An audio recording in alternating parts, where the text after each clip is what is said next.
The Out of the Lab podcast is a production of the John F. Greene Spartanburg Science Center. The Spartanburg Science Center is a 501c3 nonprofit located in Spartanburg, South Carolina. For the past 40 years, the Science Center has been dedicated to exciting, engaging, and educating the local community.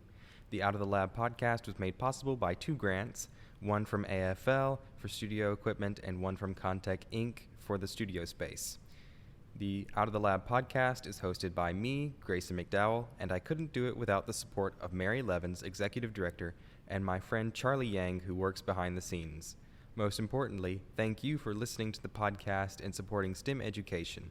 If you would like to donate to the Spartanburg Science Center, you can go to our website, spartanburgsciencecenter.org. All right, so welcome back to the show, everyone, whether you're listening or watching. Today on the podcast, I have Dr. Katherine Valde. She's an assistant professor of philosophy at Wofford College. She got degrees in biology and philosophy, with biology and with a concentration in neuroscience at Lawrence University, and a minor in psychology. And she also got her PhD at Boston University. And so her interests have been the philosophy of science, and more specifically, the philosophy of biology. And in her free time, she really enjoys yoga, hiking, and cuddling with her cats. How many cats do you have? I just have one cat. One cat. Just one cat? Yeah, I would have more cats, but she's an only child. Yes. So she gets all the spoiling. She needs to be an only child. I waited too long to introduce her to other cats. I don't think she would do well with other cats at this point. But okay. Yeah. I grew up with cats. My parents always had cats. I love cats. I really do. Yes. Okay.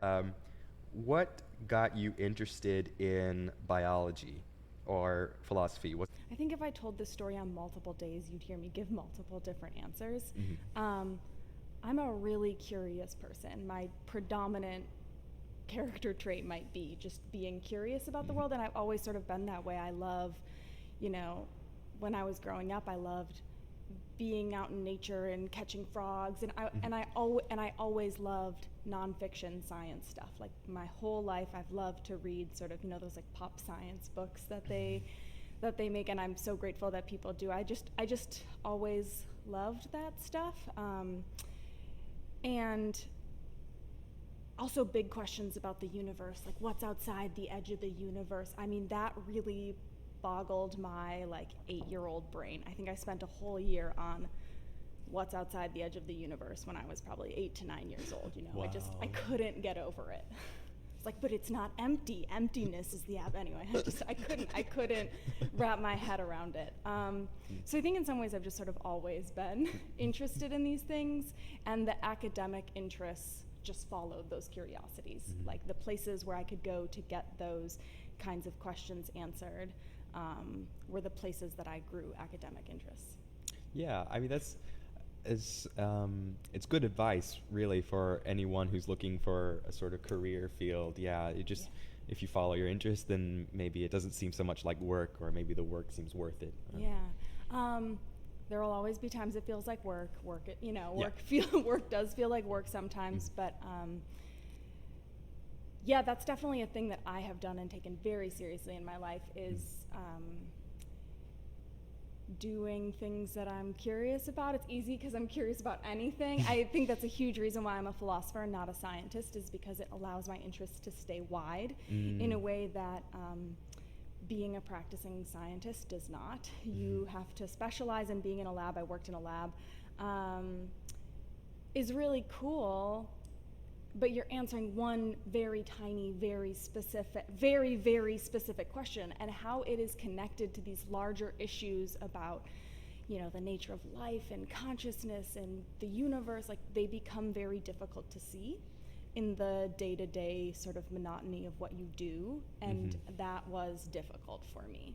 In some ways, explaining the philosophy of science to a young person,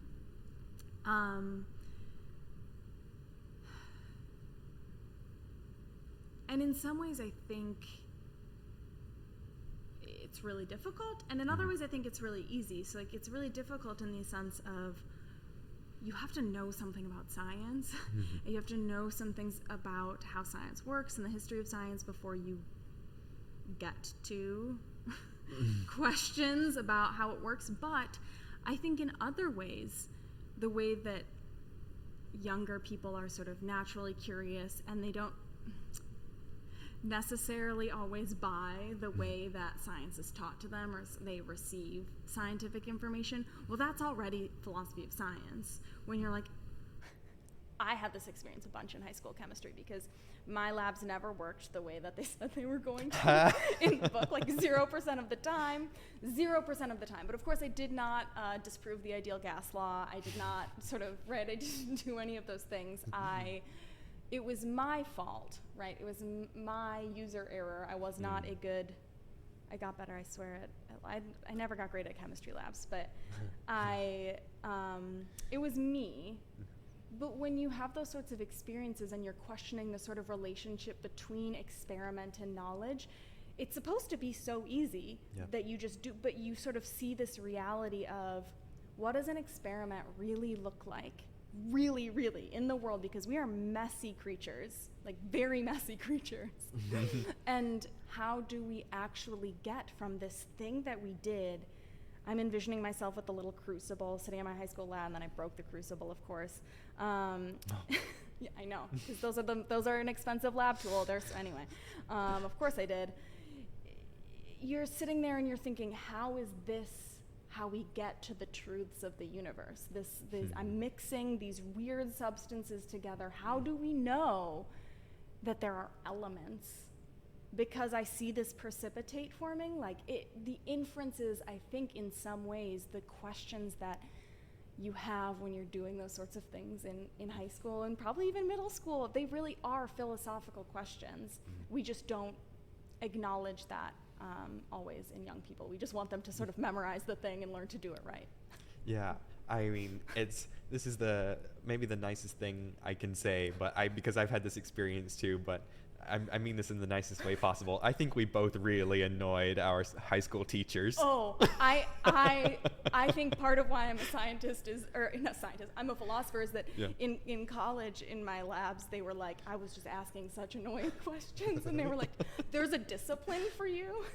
There's another place that you can have just, I have such a distinct memory of being in a upper level biology seminar. It was on ecology, and I just couldn't get over the concept of a weed. I was like, why are these species the species we're preserving? And I just wouldn't let it go in class, and my teacher was like, just totally over it. And yeah, I definitely annoyed a few teachers in my day.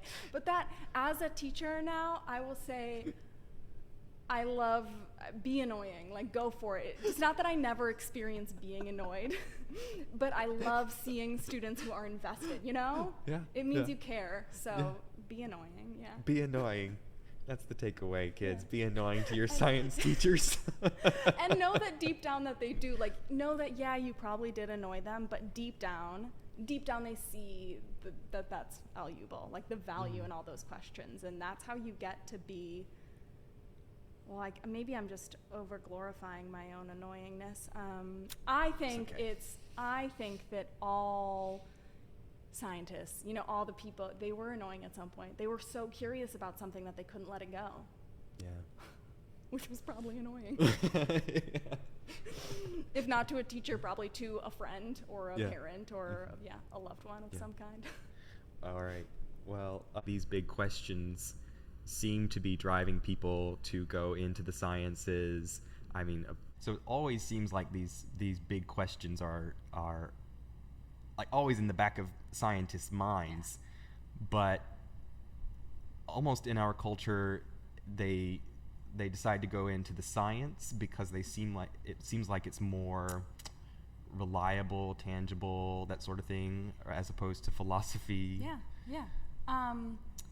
So we're just straight up doing philosophy of science. So that's because we're presuming answers to questions about how we get knowledge. And for a variety of personal reasons about my life, I was just really troubled. I wasn't convinced when I was working in a lab that the inferences we were making, the evidence based upon which we were making those inferences were in fact reliable in the way that we were assuming they were reliable. And there are decades of published, peer-reviewed, good articles doing the same thing, you know, making the inferences exactly the way that we were in the lab I was working in. And I just got really curious about these relationships between evidence and theory and knowledge. And once you go down that rabbit hole, and once I realized there was a field of study that thought about why does this experiment give me evidence for this conclusion? We take a lot of that gets backgrounded in science a lot. And philosophy of science really asks that question directly. And it is much more theoretical and much more conceptual, but I think a really important question, because especially in a time when we rely so heavily on scientific information. Yeah. So you did your PhD thesis on the nature of time according to biology and biological research. So I should ask, I am a completely blank slate here. Tell me, what is the nature of time, Dr. Valde? Well, that I absolutely cannot answer, as with most questions that I get asked. That's one of the most fun parts about being a philosopher, is just always getting to say I don't know. But what I do know is that physics and biology tell us really different stories. Physics has undergone, hope I'm not spoiling anything, a relativity revolution, right? We don't think of space and time as separable entities. We think of time as, space-time as something together, and time is always relative. Duration is a relative concept. I'm really glad that in biology, just think about like a simple XY graph. You've got a graph, and on the x-axis is time, and time is independent, separable, marching forward at a continuous beat. It is very Newtonian. The assumptions about time I'm speaking very loosely, but the assumptions about time in biology are not that it's relative, even though biology shouldn't be that way to some eyes. Just think about the fact that biological organisms, sort of by their nature, like if you're alive, you are kind of occurring in a certain way. If you stop moving, you're dead. If you stop digesting, your heart stops beating. If you're not in motion, and a lot of our sort of endogenous cycles have their own rhythms to them, which would make you think that, I guess the best concept I have for this is cat years or dog years, if you're more of a dog person. Well, those are relative time scales where we compare the development, like how old is a cat compared to the development of a human, because cats don't live as long as humans, but you'll notice that the scales are, they're not exact. So it's, in some ways you would think that biology would have a relative concept of time, but it really doesn't.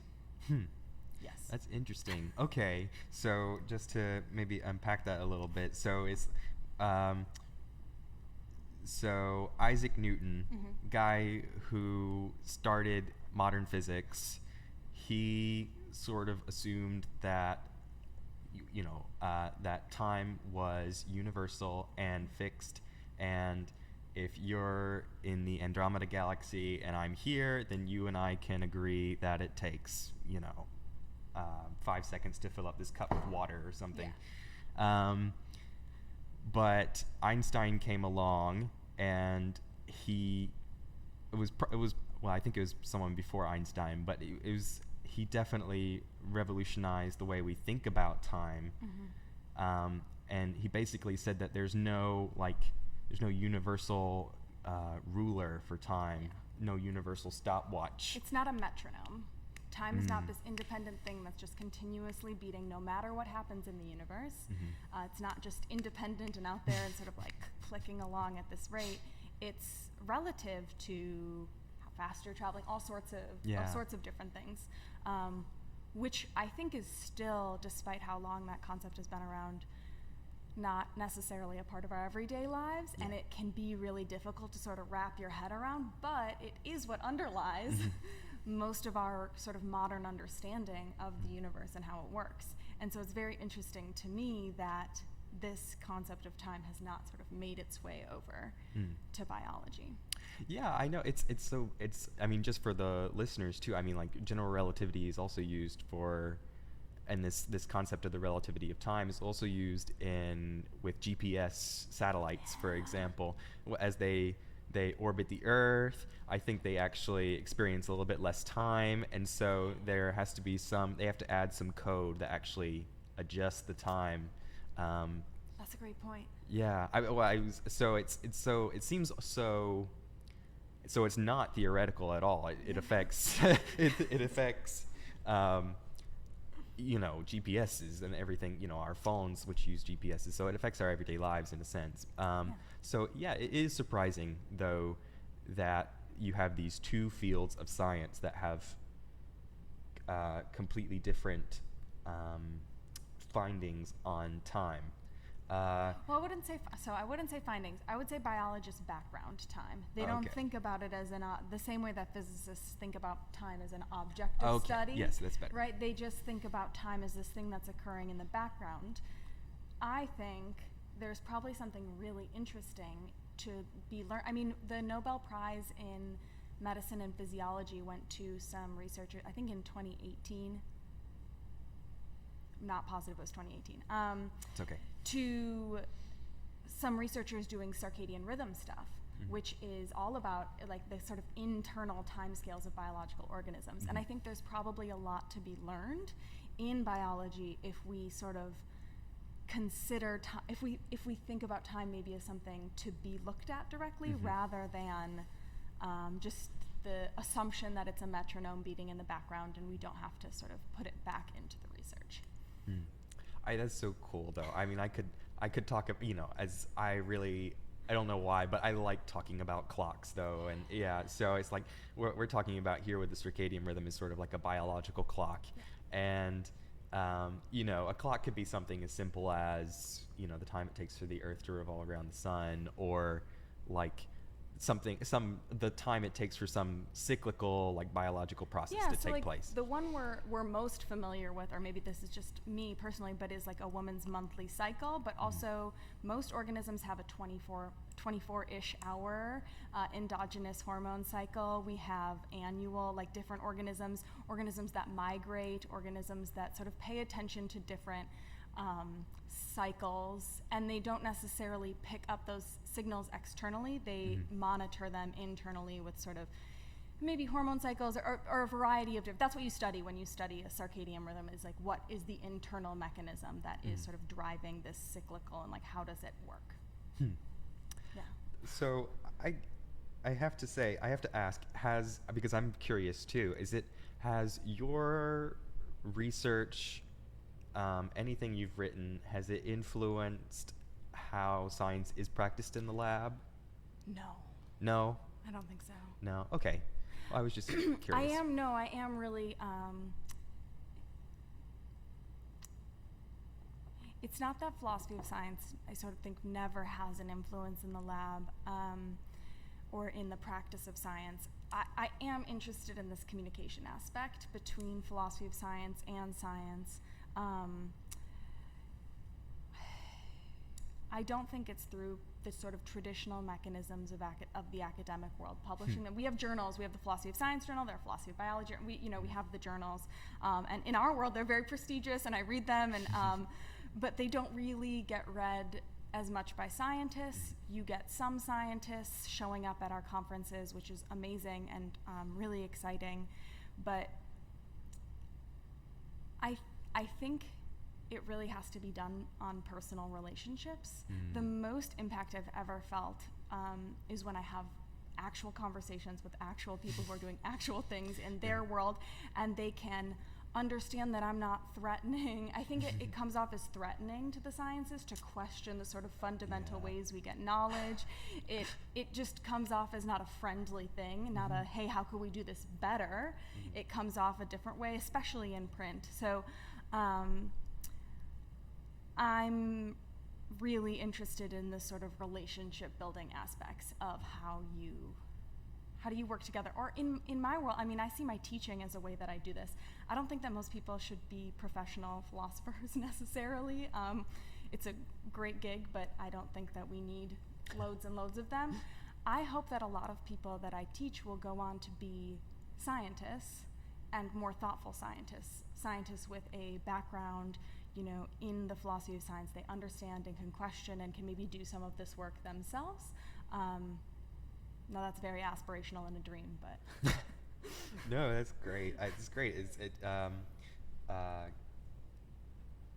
I wanted to touch on what you were mentioning here, because it sounds like academic fields are sort of in their own little silos, though, and this is nothing new now. Of course, in the news, people are talking about how people are just sort of going into their little silos and just talking to people who agree with them. But this seems to have gone on for quite a while in the academic field, where philosophers read philosophy papers, Mm-hmm. biologists read biology papers, and they don't really dialogue very much.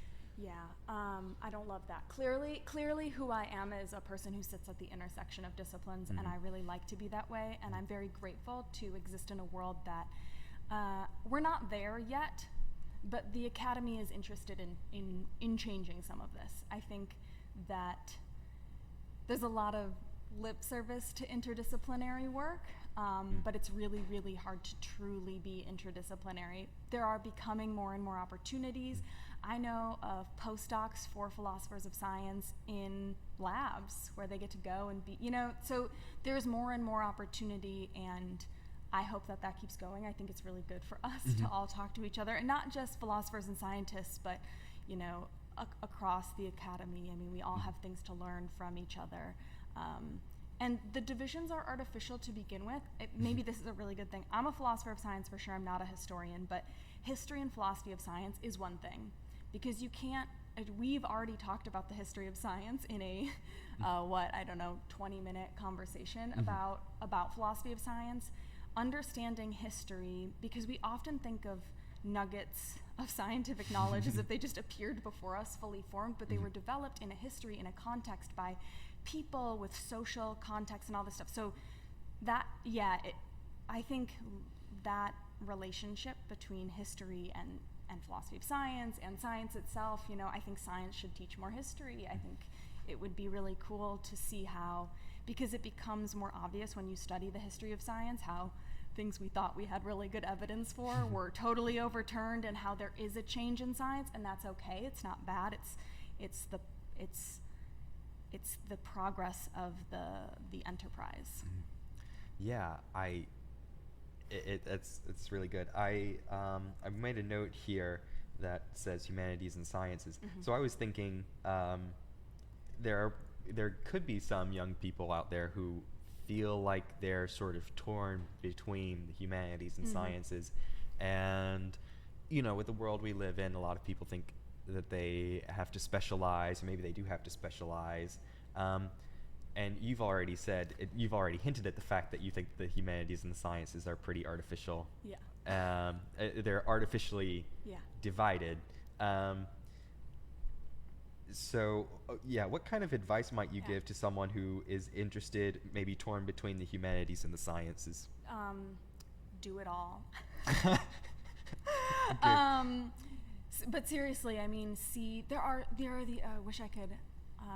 Arcadia by Tom Stoddard is an absolutely phenomenal play about philosophy of science and history. It's just incredible. There is the interweaving of the disciplines is everywhere you look, and it makes life so much richer to Mm-hmm. see the interrelationships between these ideas, and to see them popping up in new places. And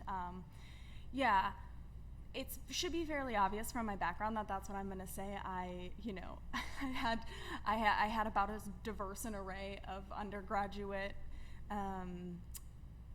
studies as you can do, and I loved it, and I would very seriously recommend it. But if you're interested in something and you're seeing connections between them, that's unique. And those connections are real. And the more you follow them, the more you can sort of see those things. I would just do it.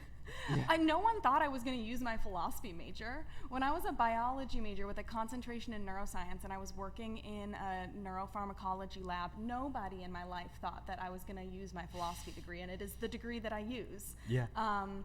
So just do it.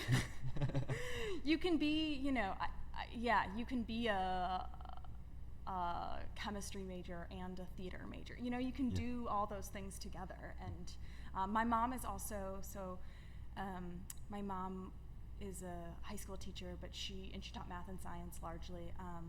But she did her master's degree in art and art education, and then did her master's thesis was like teaching chemistry through ceramics and and it's really cool. So I think I just like grow up in a world where that is the norm. I see. Yeah.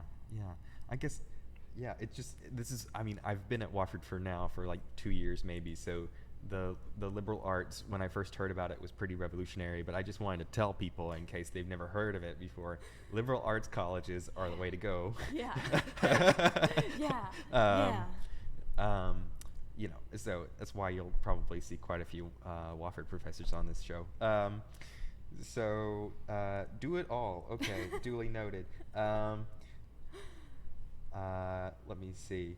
So it's also interesting because I'm also interested in science journalism, and as I haven't noted on this show, but I've noted elsewhere, people don't actually read science papers. They read what science journalists report, and there is a great responsibility on science journalists because science is taken so seriously in our society, and so it's really important to understand these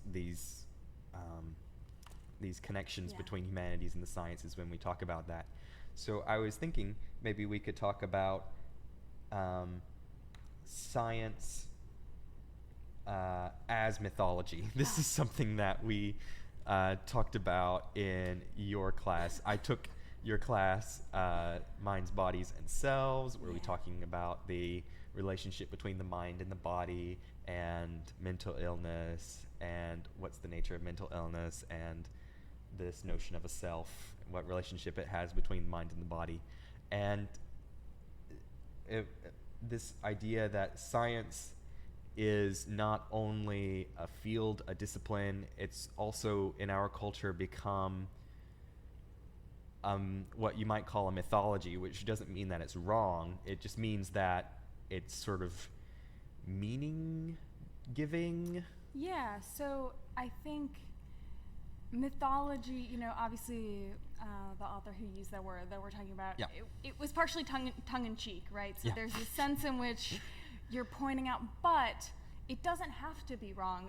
Myths don't have to, and I don't think a lot of myths are entirely wrong. They have some grain of truth, and then they're uncovering something about the nature of the world or humans or our relations with one another, and that's why we, but the idea of science as a mythology is that it's a place that we turn to help us make meaning in our lives, help us answer, help us ground ourselves, give us a sense of ritual, give us a sense, those sorts of things that comfort us as humans who live in a vast universe with a lot of unanswered questions.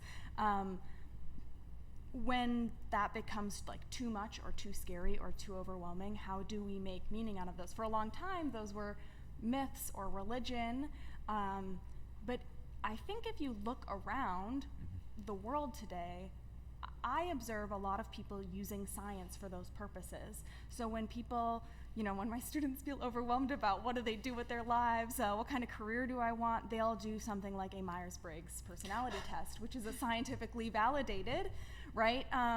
But it's instead of turning to maybe a church leader, or people do that as well, but like we turn to science to try to tell us the truths about who we are, what we should do with our lives, what the universe is like, all these really sort of big questions. and to give us, just to ground ourselves in the world. And I don't think that that's wrong. I just think it's interesting. Yeah, I mean, it's just, I might even go a step further and say that it's probably wrong, but I would say, so I remember I was at a religious gathering, let's say, and then a lady asked me what I studied at Wofford, and I told her I was a physics major, and then she said, "Oh, you must be you're more in touch with the world than I am." It's like, I don't know about that. Yeah, so I think this is playing on the same idea too, where the white lab coat has become the priestly robe, and we look to scientists and especially physicists as these oracles that can tell us the nature of reality. And you can see how this is dangerous for science, because what we want out of myths and these stories are certainty and truths and things that science can't produce and will never produce. It will never produce 100% conclusions. It will never produce certainty. It will never produce unchangeable truths. That's not what it is or what it does. And people, when you turn to science when you treat it as if it's going to give you those things, it's going to give you certainty, it's going to give you the truth, and then it doesn't, it changes, which is what science should do and always has done and always will continue to do.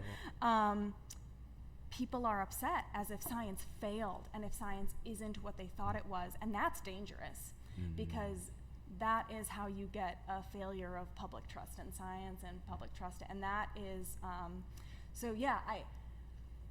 I have no problems, with certain ways of loving science and loving fun facts about science. I love them too, but I agree. There are at the very minimum there are dangerous aspects to the sort of reification of scientific information, where you treat it as certain and solid and firm when it can't be.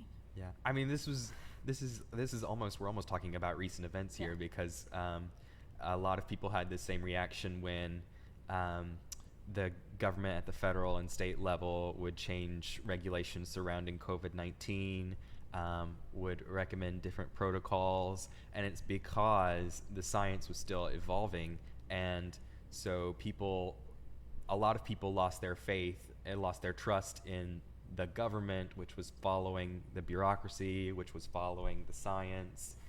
And because at first it was like, okay, everyone needs to wash their hands and don't buy masks, and then it was like, okay, you need to wear a mask, don't worry so much about washing your hands. Which of course is a sign that science is working. And if we understand this is why I think science journalism, but also science education, are really important, because we have to be responsible to communicating about science in a reliable way. It's partially on us, on people who know things about science or teach science, when we tell people that science is certain, or this is the truth and a fact. Like we have made that mistake. I can't blame people for misunderstanding something that was communicated to them poorly in the first place. True that. Okay, so another way that we sometimes go to science, not only for certainty, but also for ethics on how to live. And you'll hear, it's very common to hear the phrase, follow the science. And so I think it was Sabine Hassenfelder, who's a physicist, German physicist, one of my favorite physicists alive. And she was talking about how absurd this phrase is, follow the science. So can you speak to that a little bit? Oh, absolutely. One of my favorite phrases to mock in the whole world is, let the data speak for themselves. That phrase will never cease. There's no such thing as data without context, without the collection process, which is all a filtering process. We choose what to select and what not to select when we do that. So trust the science, is that the phrase? Is a similar sort of, trust the science? Follow the science. Follow the science is a sort of similar phrase where acting as if scientific information exists in a vacuum, that it wasn't filtered in the first place and created. Often people say scientific truths are just empirical truths, so it's just truths of things you can observe, right? You see it with your own eyes, and we're just picking out the empirical truths. There are all sorts of empirical truths we do not care about, and which we would not at all consider scientific. So like the number of blades of grass in the field over there, it's a perfectly empirical truth. I would not fund any grant program, and nor do I think anyone should. You cannot follow the science because you can't, there's nothing to follow. We have to decide what we value. Why shouldn't I fund the grass blade crowning project? Well, because my money could be better spent funding research that would save people's lives about cancer or something, right? We have to decide what we want to do with our information, how we want to use it, what we want it for, what's important to us, and science can't tell us that in a vacuum. Yeah. Yeah, this is sort of the is-ought distinction that I think it was Bertrand Russell who made that first. Am I wrong? I think it's Kant. Kant? Okay. But it might be Hume. I don't know. You're testing my history of philosophy right now. Okay, don't worry. I think it was... Someone Google it. So I think it was Bertrand Russell who made this. It was it's a somewhat famous-ish article where he just... Anywho, so the idea here is that you can't start with an argument that has all factual is statements and then conclude with something that is an ought statement. And I only know of like one philosopher who's pushed back on this, but I'm not saying that science has nothing to science has lots to contribute to ethical conversations. Yes. Unbelievable amounts to contribute. It's just that it cannot act in isolation.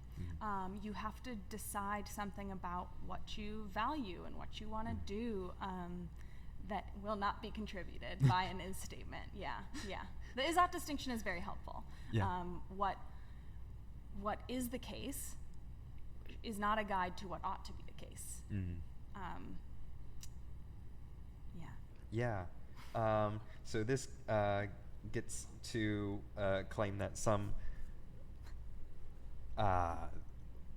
scientists who are not philosophers, but you'll often find scientists who are making very philosophical statements and claims, but I find this so much though in the philosophy department too. There is a certain amount of specialized training that it takes to answer these sort of big questions that you just don't get in the science departments. And so, I mean, like, so for example, Stephen Hawking famously once said that philosophy is dead, that we no longer need philosophy, we have science, and that, can you unpack that idea? Physics is going to tell us everything. Yeah. So, oh my gosh, I have so much to say about what you just said. I still to this day, I mentioned liking reading. I love to read pop science. I love science journalism. I love reading that kind of stuff. And one of the reasons I love it, especially when scientists write for a popular audience, because one of the things they do is sort of speculate wildly about philosophical questions. But it's really fascinating for me to see what their assumptions are, because they just sort of lay bare like what they really think. And I don't have to infer. When you read a scientific article, I might think that there are some assumptions about the nature of knowledge or the world or something buried in there, but it's not laid as plain as when you just get it in a book that they're writing for a popular audience and they just sort of tell you what they think. But the truth is, that's a funny phrase. All the words. Philosophers have been, not just philosophers, so I like to joke sometimes that what's left of philosophy is just failed science. Natural philosophers were, Aristotle was a philosopher and a naturalist and a biologist. For most of history, this distinction between being a philosopher, being a scientist, didn't exist. Science in its current form is a relatively modern invention, like 1800s. I mean, like in that kind of institutionalized way. Maybe that's a little too late, but I'll go with it. So when you make assumptions or you speculate about what the universe is made out of or how we get knowledge, and you fail to take into account all the things that have already been said and all the challenges that have already been developed and all of the reasoning that has already taken place, like a lot of the obvious answers have been tried. And if they worked, we would have just gone with them. If there weren't serious challenges to these ideas sort of already out there in philosophy, in the sort of philosophical community, we would have just had the answers, and it probably wouldn't be philosophy anymore. We probably would have siphoned it off, and right, like we made a scientist who got kind of successful, or a philosopher who got kind of successful, then became a scientist, right? Mm-hmm. Like that's the trajectory of things. So I think there's still a lot of stuff to contribute, and partially because it's not.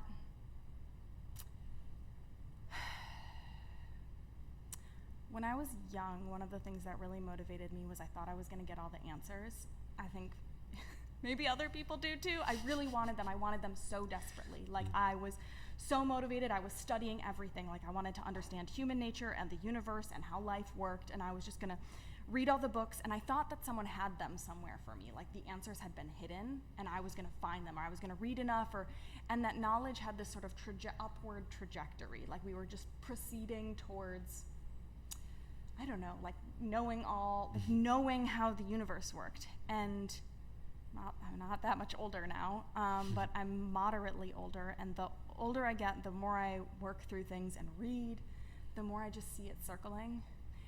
We're just being responsive to each other. So one of the reasons philosophy will never die is because we will always be responding to new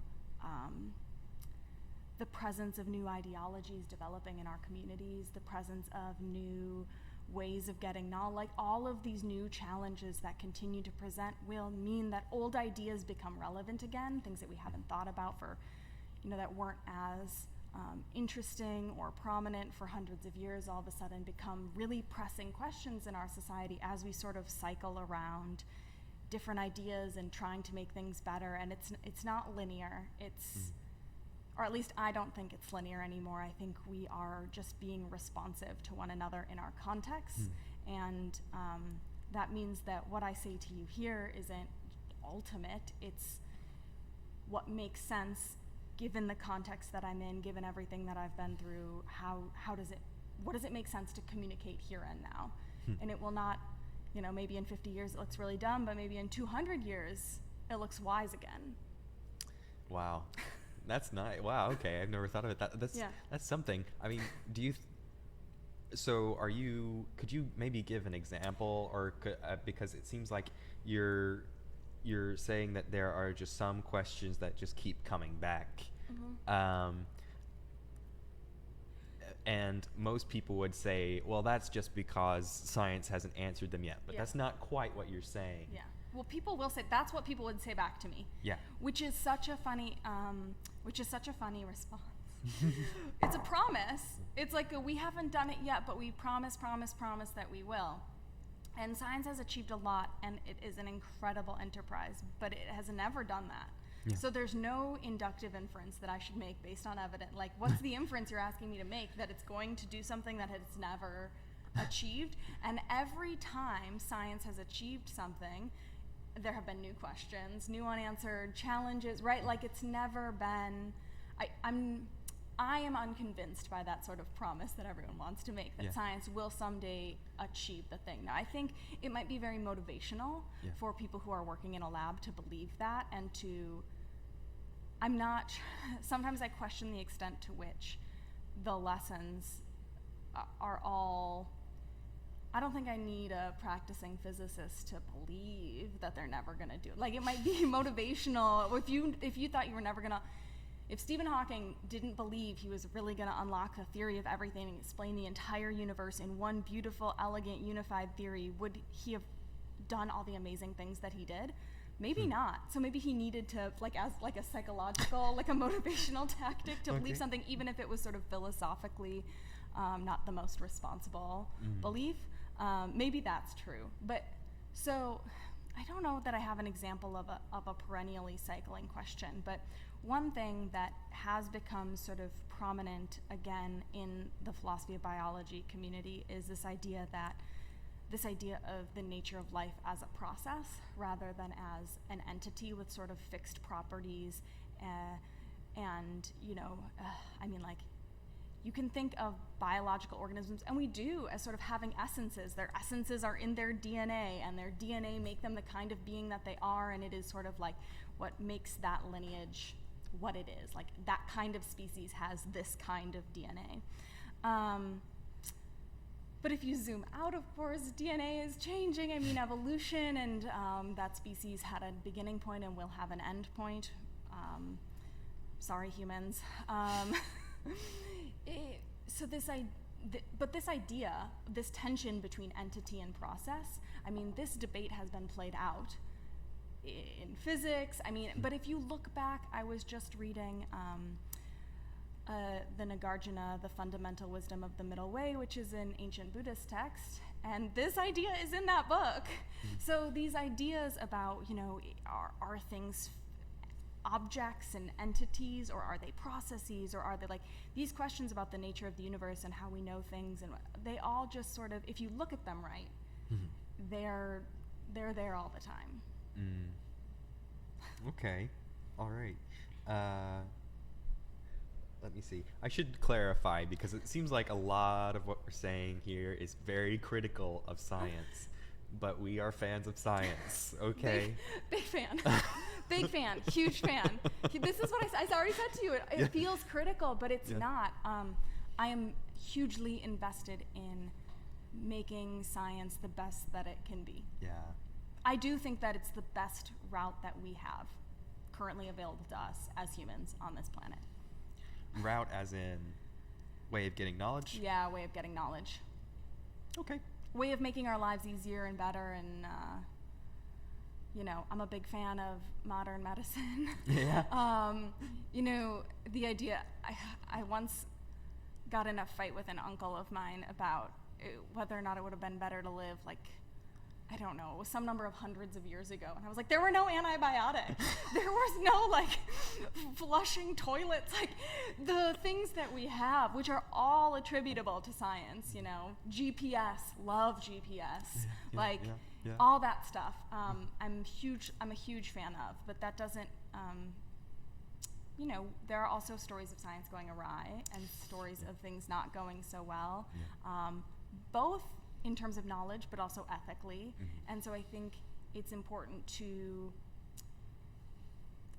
there's an important role for being a watchdog. A watchdog, exactly, of whatever I was going to say whistleblower. Watchdog is much better. Like a watchdog for the dominant form of the day, right? Science in my life is the dominant form, is the dominant way we get knowledge and sort of organize ourselves as people. And so I think there's, you gotta just make sure it's going okay. You can't, if everyone dogmatically follow, then there's a danger that there's corruption or non-ideal functioning. Yeah, and this is, I think throughout this podcast we've talked about the difference between science as a discipline and science as an institution. And this, for me, has been such a great distinction to make, though, because what we mean here by science, as when we say that we believe in science and that it's probably the best way that humans have of getting knowledge, we're talking about, most people are familiar with, like, the Baconian scientific method, which most scientists don't actually follow, but something like that, something approximating the Baconian scientific method, that's science as a discipline. And then science as an institution is actually what we've already mentioned, like grantors and universities, academic publishing papers, that sort of thing. Systems of peer review, systems of there's a ton of philosophy of science that looks at these systems in particular, and are these systems the best systems? So like peer review is really important to science. Grants are hugely important to science, and how do these systems really work, and are they guaranteeing the things we want them to guarantee, or are there sort of systematic biases built into them that we maybe don't want to be built into them? I think that is a really good way of playing the kind of watchdog role you're talking about, where Right. it's not about not believing in, although I could do hours on what is science and the scientific method, but we'll leave that to the side. Yeah. This idea that when science becomes institutionalized, which it has to be in order to achieve all these things, because the scale is massive, it is global, it is billions and billions of dollars, and I don't even know the number of people working from lab techs to, lab, whatever, all the different people functioning in these roles. It's a lot of people. So the sort of rules of the game are important, and making sure they're good rules that they're living up to our ideals is important. Well, I think that was a great conversation. Awesome. So, Dr. Valde, thank you so much for being on the podcast today. And thank you so much for listening. Thank you so much for watching if you have been. Awesome. Thanks for having me.